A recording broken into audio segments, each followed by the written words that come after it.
my name is Elie Bursten, and today we're going to talk about SHA-1. It has been a joint collaboration with many people.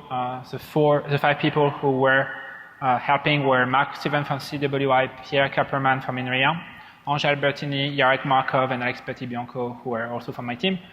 And today I'm going to tell you about how we created this SHA-1 collision. Before that, I will tell you a little bit about the story about how you do cryptanalysis and break hash function, and then we'll talk about what happened in the post-collision world. We had a little bit of problem with the calibration of the video projector, so I tried to shrink down a little bit the slide. Everyone can see them correctly? Yes? All right, awesome. So let's get started. To make sure everyone is on the same page, let me briefly recap what a hash function is. A hash function, or a cryptographic hash function, has 2 unique properties. The first thing is when you have 2 files, if they are different, they should hash to a different digest or short hashes. So basically, a short hash is a fixed string which compress your arbitrary long file into this unique identifier. And people use that as a unique identifier for files. The other thing that is obvious for many of you is that a hash function is one way. You can hash the thing, but you cannot go back, and you cannot learn anything from the file by just looking at the hash. These are the 2 main properties of a hash function, and a lot of people depend on it. For example, hash functions are used or involved in documents and software signing. You can use them, for example, for Windows Update, Firefox Update, and so forth. They are used to make sure we can verify the signature. They are also used in the same way for HTTPS certificate. They are involved into helping ensuring that the SSL certificates are signed by a CA authority and are therefore valid. They are used in version control, and you will see that play a huge role in our talk. And finally, they are also used in backup integrity to check which file has been backed up and if the file has been backed up correctly. They are also used in a slew of other software, including databases, some file system, and so forth. And this is this huge and variety of software which make it very hard to understand all the consequences of what happened when you use a collision. I'll give you an example later in the talk about unforeseen consequences when you try to play with collision. So, what we're going to talk about today. We're going to talk about 3 things. First, as I said, we're going to look at how we're going to attack hash function. Then we're going to discuss how we found the hash function, the collision, and what happened and what not. And finally, we'll discuss post-collision world, and more specifically, how you deal with legacy software. We still use SHA-1, and how you do, what is the future hold for hash function, what we're going to. So, before getting started, the one thing it's very important to mention is SHA-1 collision is just the final straw of a very, very long line of research, and we are standing on the shoulder of giants. Among all the people who contributed, and there is a lot of people who did over the last 15 years, 2 stand as giants, and they are not me. They are Wang, who was the first one who in 2005 came up with a theoretical way to attack both MD5 and SHA-1. She's the one who divided the method that has been refined and finally led to the collision. The second one is my co-author, Mark Steven, who for the last 10 years actually was the one who kept going at it, and despite other people dropping out, decided to hold strong and basically carry out all the work till the end. So they are the 2 who deserve most of the credit for the work. I was just lucky to be there and be able to give them a helpful hand. Actually, a fun anecdote is, that was my second attempt at SHA-1. When I was at Stanford back in 2009, 2010, we looked briefly at the idea of trying to help to break SHA-1, and we looked at it and we were like, no way, that's way too complicated, it's too much resource intensive, can't do it, and we gave up. And I think a lot of people did give up as well, because it seemed, except to Mark, an impossible task. So I'm glad we were able, as Google, to help providing the resources. So if you take something from the talk, is like Mark Steven is the awesome guy, and Wang was the genius behind the theoretical attack who get all started. So attacking hash function. There is quite a few confusion about what are the different types of attack are, so I'm going to sum them up. But before that, a quick show of hand. How many of you know what a collision attack is? Quite a few, okay. How many of you know what is a pre-image attack? Well, less people, right? Okay. How about the second pre-image attack? Okay. So to make sure we're all on the same page, we're going to briefly recap. You'll see it's a bunch of few diagrams. It's going to be very quick. So a collision attack, and that's the topic of today, is basically the attacker have 2 files in control, And the goal is you create two files who hash to the same thing. So basically you are violating, as I said, the early principle that two files should hash to a different hash function. That is a collision attack. We have also another type of attack, which is called pre-image attack. In that case, there is an unknown file, and you know the hash, and the goal as an attacker is to be able to engineer a second file which will hash to the same thing. The second pre-image attack, which is the one which is confusing most people, is where you know a file, let's say your SSL certificate, and as an attacker, you create a file which is a doppelganger in the sense that it actually has the same hash. So far, so good? Yes? Awesome. Okay, so how do you create a collision attack? That's the one where basically we have a lot of practical results. Pre-image and second pre-image don't have practical attack for the main hash functions such as SHA-1, but also MD5, and of course the newer one like SHA-256. So we're going to focus on the collision attack, which we can do in practice. So collision attack are not brute force attack. So that's the first thing which is important to understand. You cannot brute force your way out of creating a collision. It's impractical. Even if you were to use GPU, and even if you were to use a ton of GPU, you can't. To give you an idea, we think it's about 12 million years of computation with a GPU to get to a collision. Not going to happen. So if you can't do that, what are you going to do? You are going to use something which is called cryptanalysis. And the idea of cryptanalysis is we are studying how the function diffuse the bits and how they scramble them in a way to find biases that we can exploit to reduce the size of the computation to a point where we can finally do it. So I'm going to give you a primer on cryptanalysis. I'm going to skip a ton of detail. It's just for you to get an idea. If you want more detail, research paper, not me. All right, so here is a view of, we're missing a slide here. Okay. Okay, we're missing a slide, that's fine. Okay, so here is the unrolled version of the SHA-1 compressed function. So the SHA-1 compressed function is not the one you're going to find on Wikipedia. If you go to the Wikipedia page, you get a more simpler function. So the reason why we use this representation is because when we do cryptanalysis, we need to understand very precisely each of the steps of the function. This is what happens when you have a block. So you chop up your file into small block and you hash them and then you pass it to the next and to the next using something called a Damgar-Merkle construction. So basically, this is a function who does the scrambling, right? And we study it. It's 80 steps long, and you see them on the screen, or at least a representation of them. And we do study how the bit flows through the thing. And the thing which provides the scrambling are these little purple box, like f is a nonlinear function, plus is a 32-bit modulo operation, and so forth. So how cryptanalysis works? The idea is we are studying message differential paths. So the idea is we try to understand for a group of messages how the bits are moving and how they are being swapped around or flipped and so forth, and that's the red dot you see on the screen.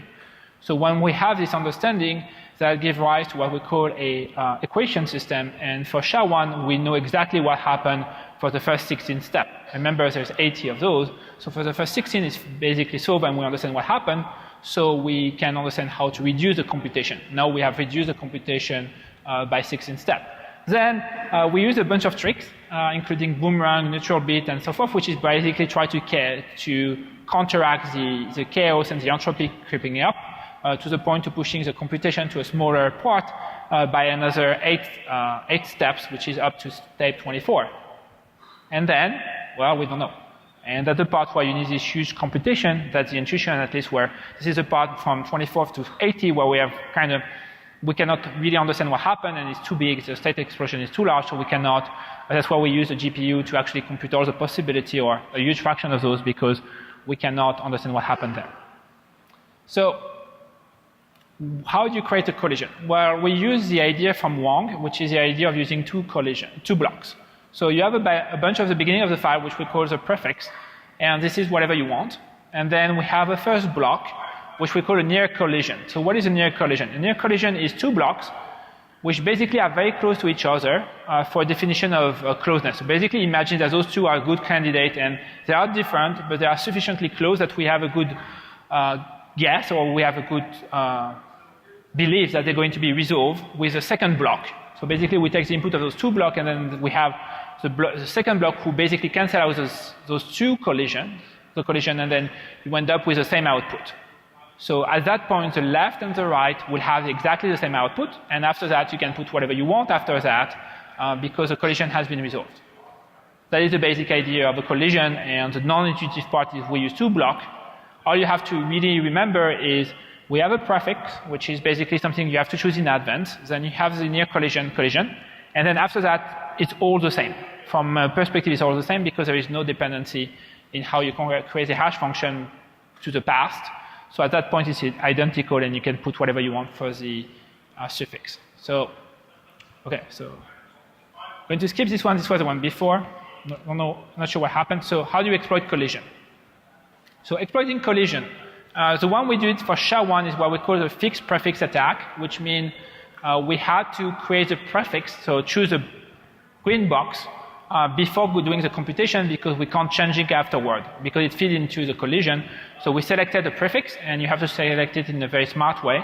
And then we have the collision blocks, and after that, you can do what we call an arbitrary suffix, which is you can jam whatever you want after that, and you can create many, many documents which have a collision in it, and we'll show you how we can exploit that in a minute. So here's how it works. So it doesn't seem very powerful, right? Because you're like, well, you have to choose everything, and everything is pre-computed. That is true, but the prefix you choose will actually influence how much you can do. In our cases, we use PDF and JPEG. You can think of other stuff like EES, like other type of file format which have flexibility, but PDF for us was the best one. And so the idea is we use a collision block to change the length of specific fields, such as comment, and that way what we display on the screen will be different from file 1 because it's going to point to one part of the suffix, and on the other file, it's going to point to another part of the suffix. And that way, even though we have the same suffix, we are able to display different view of the world because the collision blocks themselves are used to control some of the display function. I'll show you a practical example later on in the talk. All right. Chosen prefix attack. So that was the one which was used in MD5. This is for reference. MD5 is way more weaker, so in that specific case, you don't have to worry about choosing a specific prefix. You can use the one you want. And that gives you way more flexibility. I'm going to show you a practical attack that was using the MD5 attack just to illustrate the purpose. All right. Enough theory. Now we're going to go to the real-world attack, and I'm going to show you exactly how to use those things in practice. And we're going to start with MD5 because that's the one which happened about 8 years ago, and so we have a lot of hindsight to look at and a lot of real attack to show you. SHA-1 is too new to have those kind of stuff. It gives you a sense of what you can do when you have those collisions in real. So in the first attack which was created using the MD5 collision in practice was creating a rogue SSL certificate. If you're able to manipulate the signature of a certificate, it turns out you can create a self-signing certificate for everything you want, which is valid, and you can impersonate any website on the planet. This is what Mark did with Alex Soroturov and a bunch of other people back in 2009. And so the way it works is as follows. This is what an SSL certificate looks like. You have a bunch of fields which are the serial number and the validity period, which are which I give you by the registrar, and then you have the real cert name, which is basically which domain is your certificate signing for. And then below that, you have something very important, which is the X509 extension CA false. What it means is your certificate cannot be used to sign other certificates because obviously you're not a CA. So the whole goal when you forge a certificate is to swap those two fields. So how you do that with a collision, here's how you do it. First, you write the cert name to say, well, I want to be able to sign for everything. So I remove the real domain name and I put a star instead. Then I put my own public key, obviously, so I can actually do the creation. And then I say, well, I'm a CA certificate, right? And then after that, you have to hide the real public key. And you do that by hiding it into what we call the Netscape comment extension. So a lot of SSL certificates have a lot of fields, and one of them is the ability to jam comment in it, and you can use that as a neat trick to hide the previous public key, and you use this space to create a collision. Then you leave the signature, you copy-paste it to your brand new fake certificate, and you have a signing certificate. That's basically how you create a fake valid SSL certificate. If you think that's a academic attack, it's not. It turns out that in 2012, a malware was discovered which was mainly spying on an Iranian computer. The malware was called Flame. I don't know if you remember it. This malware was fairly unique in the sense that it was using a colliding certificate to push fake Windows update. What happened is someone well-funded decided to create a collision by lifting the signature of a Windows terminal server, which should not have, and removing the restrictions. Those very old certificates were only used for compatibility, and they had a bunch of restrictions. So what they did is they took the certificate, changed the CNAME, and then removed, say it's only for Windows XP. They said, no, it's for everything. We packaged it and used it to deliver malware as a form of Windows update, which we're saying was a certificate to attack Iranian computer. What's very interesting about this attack is because it used collision, Mark and his team was able to reverse engineer how this malware works, and were able to figure out how the collision was created. And lo and behold, it didn't use any of the technique which were discussed in academia in 2009. It was using a completely other technique, which were using a 4-block collision. If you remember, I told you the 2-block collision is the way we do it because it's the most efficient. So now that the people who created the Flame fake certificate was not using 2 blocks. They were using 4 blocks, which is less efficient. You can still do it. And were using vector, which were not the one discussed in academia. So someone in the world had enough cryptographic knowledge and enough resources to pull out this kind of attack, which led a lot of people to hypothesize it was a state-sponsored malware. And that's the explanation behind this. If you want to know more about it, there is a very, very neat paper by Mark, which is called Reverse Engineering of the Cryptanalytic Attack Using Flame to Super Malware, which explains all of this in detail, but that's the bottom line. So basically, you can weaponize collision to create attack, and it has been done in the past, and that's why taking collision seriously is so important. So where do we live today? Well, for the old functions, they're all dead. MD4 is dead for a very, very long time. MD5 is so dead that you can do it on your smartphone. No kidding, you can literally create a collision in your smartphone. And then SHA-1 is a new attack we created, and it took us 2 to the 63 computation, which is pushing the limit of what we can do. It's one of the largest computation in the world as far as we know. So how did we find this collision? Well, we started in 2015, and as I said, the prefix has to be fixed for SHA-1, so we had to create a clever prefix. Ange Albertini was the one who looked at this because he is very, very well known for how to do world expert into crafting interesting documents. And so he came up with the idea of using PDF and JPEG, so we can actually have a prefix which gives us malleability to show one image or another and make it very, very easy. I'll show you a demo in a minute. And then I ran the first computation between 2015 and 2016. It took me about 9 months and 300,000 computer. Then excitement began. We reported the result, and then we had to develop the full attack, and we had quite a few sweat there. I'll tell you that in a minute as well. And finally, we did the second large computation early 2017, and then we issued the release in the press in February 2017. So what Ange came up with to be able to use the collision to its full extent was to embed a JPEG into a PDF header. So we'll create collision, which will be like valid PDF document. And the trick is JPEG has something called a comment. And the idea is you will use a collision as a boundary for the length of the comment. So both files, while having the same hash, will actually display different things, because in one case, the length will point to the first image. In the other case, by rebounding on comment of comment, will rebound to another images. So while the content of the two files is the same, if someone is to open it, you will see 2 different images. That's the power of creating collision. And of course, you can use whichever images you would like. So now you can create any pair of doppelganger files. So try to imagine 2 insurance contracts. One say you only have to pay $1,000, and the other one say, well, no, actually you have to pay $1 million, and those would hash the same thing. That's the kind of stuff you can do with that. So then I took Mark's code and tried to scale it up to, as I said, to use about 300,000 core in multiple data centers around the world. And most of the complexity was to find the right balance between resilience and performances. So every time you have to dispatch a new job, we have to copy stuff in memory, move things between computer and so forth, so there is a lot of overhead. So you want to run as long as possible. At the same time, computer failed, and we have to reboot the job, or the job had been preempted and so forth. So we settled on after a few trying out about 1 hour batch, and we run, well, quite a few of those, like millions of those. And then I also refactor the code to be stateless. One of the difficult things when you do this large computation is when you have a database where you have to pull all the jobs. Instead of doing that, we were making each job stateless so you can restore them, and then we were using basically a random generator to decide which shard to do instead of having a synchronization, because otherwise you have to deal with failover and replication of the master and become a bigger hell to manage. And last but not least, I made a huge mistake.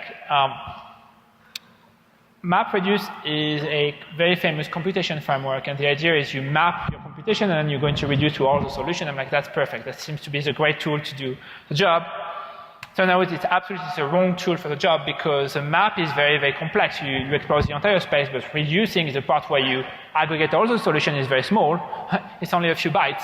And so we were spending a lot of time waiting for the last part of the computation to finish. I was running batches of I think 50,000 jobs at the time, so 15,000 hours by 50,000 hours. And so as you can see on the graph, half of the time of the job was used for basically waiting for the last bits to finish. So for the second computation part, we actually moved away from this paradigm to using a simple job system where we have a factory and a bunch of jobs and make them all independent, which was way more efficient. So lesson learned, don't use MapReduce for this job. We learned that the hard way. Then becomes the part where was the most scary. We finished the first computation sometime in, I believe, January, and then in the middle of the night, my phone rang, and then I know we found the first collision, really excited. I sent an email to Mark and said, hey, we found it. Great, okay. And then he started to look at it. I'm like, can we get to it? Can we get to it? And I'm like, wait. Looking at it. And then turned out that at first glance, what we found was not solvable, which means that we didn't know how, we got an equation system to find the second block, but we couldn't figure out what was the equation system had no solution. And then we were very, very scared for quite a bit of time that we couldn't do it. But then Mark and Pierre figured out how to add extra condition and fix the solvability using SAT techniques to actually make it work again. And then we were able to find more speed up to accelerate the computation, and then we were able to run the computation, and then Yarek from my team actually ran the second stage of the computation through GPU. So GPU is very interesting. A lot of people say GPU is great for crypto. That's true. Except the architecture is fundamentally different from a CPU, so you have to rethink how you do things. In particular, memory transfer is very expensive, so we couldn't do load, unload, and those kind of stuff. You have to allocate memory, do your computation, allocate memory, and so forth. So what we started to do, and that's Pierre's idea, is to use a feed-forward, where we compute a base solution in CPU, and then we move on to the first few steps between 14 and 26, and we compute a ton of potential solution, use the GPU to compute all the next step, and until we have exhausted, do one step, and move one step, move one step. When we don't have enough solution, go back and forth. The reason why that works is because the first few steps, you have very, very little solutions. This is a graph in logarithmic scale, right? So it means that the first step, you do maybe 100,000 computation. The one in the middle, you have up to 100 trillions of solution. So it quickly ramps up. So what we do is we were saturating the memory with as many potential next steps, do all of them at once, and if we don't find a solution, backtrack, generate more solution, move back and forth, and so forth. So it's a completely different way to approach cryptography. So while GPU is great for crypto, it also requires a lot of new way of distributing, scheduling your computation, because you don't have the same memory and general memory manipulation as you have in CPU. All right. And then we spent 110 years of GPU, a far cry from the 12 millions we would have spent if we were using brute force, so we succeeded. That being said, before we succeeded, we had a funny incident. I mean, I didn't find it funny at that time, but now it's okay. So Yarrick finished the computation and for my team and sent an email to Mark saying, hey, we found the collision and we are ready to celebrate. You know, the champagne is there for a few weeks. We're like, well, we're going to celebrate. So it's going to be awesome. And Mark said, doesn't work. And you're like, what? Doesn't work. What do you mean it doesn't work? And like, doesn't work. And it turns out because the way we did the computation, we had it done in big Indian instead of little Indian, and he was looking at it the other way. Yeah. So we fixed it. It was fine. It was like a one-line change, and then it was all fine. But I'm telling you, we were white. It's like. Anyway, so. And then we were happy, we were able to create those colliding PDF. You might have found them online. So basically you have the same SHA-1 and the different SHA-256. And as you see, because we use a comment of comment trick, one is blue, the other one is red. That's the idea we had. And then we were like, okay, we're going to give the world 90 days before we release the code to create two PDF which are doppelganger. Well, trust the internet to do it in 2 days. So they have a better tool than ours. So here's the link below. That's the GitHub one. So I'm using their tool. Thank you for recreating it. And so basically that's easy as is. So we have two PDF which have different value, a cat and a tiger. And that's what you do is you basically use the collider script. And the collider script will basically merge both of them into one PDF and align the comments from one point to another. And that's how fast it is. That's like literally real time. And then as you can see, boom, you have two PDFs which have the same.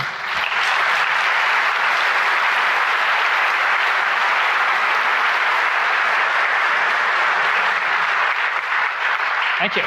Okay. And then you have the SHA-256. All right. So here is the gig version behind the scene.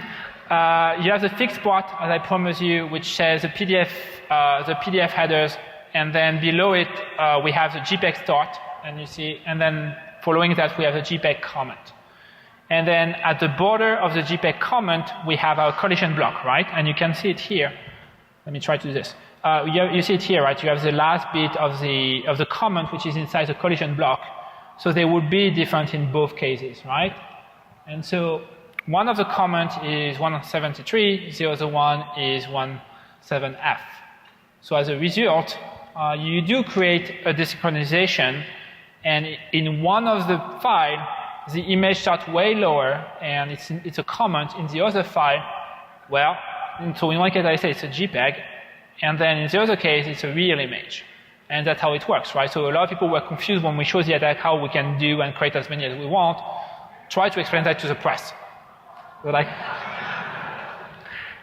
and then that's what it is. I want to also give a big prop to Hector Martin, which is a guy who actually created the visualization. Again, I had a great one, and then he did a way better one, so I'm stalled with his permission, his version, because I think that's a clearer version we have. So thank you for him to do that. So post-collision world. So what happened when you create a collision? First thing, and that's the thing which actually was the goal, we released a collision a few days, or I think even on the day of a meeting between browser, which is a consortium to decide what is the future of a web browser, and there was about to have discussion about prolongating the lifetime of SHA-1, except it was supposed to be sunset, but people were like, no, we might extend it because some people have complained. But in the light of the attack, Firefox finally gave up and said, fine, we're going to immediately, ahead of schedule, stop it, which was exactly our intention. If we engage into doing such a long computation, it's not for the fun. Also, it was very fun. It was because we really wanted to push the world to stop using SHA-1 once and for all. And as many of the cryptographic loom, unless you really show the money to people and the real attacks, they tend to delay it for another year, right? You know, out of the sight, out of the mind. So we decided to put it in front of you, so you have to do it. And I think for us, that was the most important thing: is we deprecated SHA-1, and as a result, users we feel are safer. So that's really the goal of the entire exercise, and it was a well worth investment. Microsoft did the same in May. So now I believe every browser have deprecated SHA-1, so now we are in a better place. We got leaked. Someone put a bet that SHA-1 will be broken in 2017, literally mere hour before we were about to release. I have no idea who it is, but the guy made 8 Bitcoin, and I want my share. So also I saw Mark, so the release was about 5 a.m. PST because he's in Netherlands, and so I saw him a few hours before scrambling to try to get the bug bounty for Bitcoin. So there is these people who are giving a little bit of Bitcoin money for the people who break SHA-1 to incentivize them to do, and I was seeing him rustling to get the money, but he did. So he did claim the bounty just in time, so Mark got the bounty, that's fair. Hopefully no one stole it from us. And then I spoke about unforeseen situation, right? And I think the most impressive one and completely take us aback was we knew Git had problem, and I'm going to talk about it in a minute, but we didn't thought of SVN because none of us used SVN for a very long time, so we didn't thought of it. But then a guy from WebKit was like, WebKit, which is the web renderer for Safari, one of the engineers were like, oh, we use SHA-1, let me make sure we don't are vulnerable for collision, which is a great idea. And so he pushed his unit test to the SVN of WebKit, and the WebKit SVN died. It's not like you can revert, it just died. And for 8 hours, you see all the WebKit engineers completely freaking out, like, did you try this command? Can we do this? And ultimately, they were able to recover it, but it literally destroys the entire SVN for WebKit for 8 hours. And then Apache did issue an SVN emergency patch to say, please do not test collision on the SVN. We know it's broken. Don't do this. So that's an unforeseen collision. That's an unforeseen situation. If we had known, we have given advance notice, but we didn't. We didn't have the test vectors. We didn't know it would break anything. But we broke Git, which means there are other software somewhere which are broken by SHA-1. So you have to find a way to mitigate those, and that's going to be the next part of the talk, which is what do you do when you think there is a SHA-1 software looming into your network, right? What do you do? Well, we have a great example, Git. So despite early warning, and there was a long thread, and I put a link there, and they're on the slide, about people trying to warm Linus Torvald to not use SHA-1. They're like, no, that's fine, I'm going to use SHA-1. Don't do it. No, that's fine, I'm going to do it. So at the end of the day, Git used SHA-1, and it's baked in so many assumptions that it's really hard for them to move away from SHA-1. They are moving away from it finally, but it took a lot of discussion, and it's still not there. So now we have a very well used software. How many of you use Git? Yeah. So all of you use something which is vulnerable to theoretically to SHA-1 collision, where we can have 2 blobs which have the same collision, and you end up with two different views of the world for the same Git repository. Not good, right? So how do you mitigate that? Well, turns out we have a tool, and actually Mark invented this tool. He invented this tool and then applied it, as I said, to Flame, but it also works for SHA-1. The idea is to use counter cryptanalysis. It's a very mouthful word, but the idea is because the way you create collision create unique property into the file. Most likely there are trivial differences due to the way we use differential paths. You can, with a single file, detect if this file is part of a collision. It is very, very high precision. It's like the false positive are 0.00000, like 1701. So you can run it in a production system. It has a little bit of overhead, but it's okay. And it's also allows you, which is very cool, to understand if you see a collision, how it has been constructed. So you know if it's ours or if it's a new one we've never seen. So that's how they did reconstruct the Flame one. So counter cryptanalysis, Mark improved the version he had and pushed it on GitHub. So if you have a SHA-1 software, using SHA-1, please use counter cryptanalysis. We do. And we did that. So someone from Google, Sean Pierce, fixed git to basically do counter cryptanalysis check when you submit. So git will refuse any collision blob. The other one who did the same thing is GitHub. GitHub in March announced in their blog, they're like, well, fine, we're going to use counter cryptanalysis. So if you use GitHub, how many of you do use GitHub? That's it? No, I'm kidding. A lot of people use it, right? You are protected as well because they did put in place a check when you push your commit to actually do this. So the way you actually deal with legacy software is by doing detection and proactive mitigation. And even Git got onto the counter cryptanalysis bandwagon. Actually, it was deployed in 2.12.2. So now we have this thing. We have counter cryptanalysis also for every Gmail document. And every Drive document who goes to our system. Some of our users did test on the day of the release to see if it was working as intended. It does. The reason why we do that is because we are concerned about people using old client software that we don't know of. They might actually store them in backup software we don't know of. We have a lot of corporate users as well, so we don't know what their backup systems are. So we basically prevent collisions that way, and you can do the same. As I said, we are concerned that crashed legacy software, like SVN, might have colliding documents with different terms like contract, lease, power of attorney, and so forth. And of course, black swan, which is unforeseen consequences that we don't know of, and we really don't want to know of. And so how much does it cost us? About 4.5% of extra computation for every email attachment that we scan that way. That's based on a 1 billion data set we tested after we released it, so we believe that's a well worth investment. It's not a huge number. It's significant. It's not like impossible to do. So where does it leave us, right? Well, the future is bright. It's awesome. We have a lot of new hash functions coming online.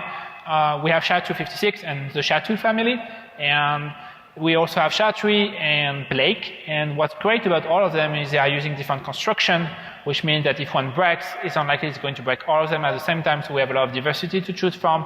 They all have different perspectives, so we are in a very good place. So hopefully you won't have that kind of talk for the next 10 years, hopefully.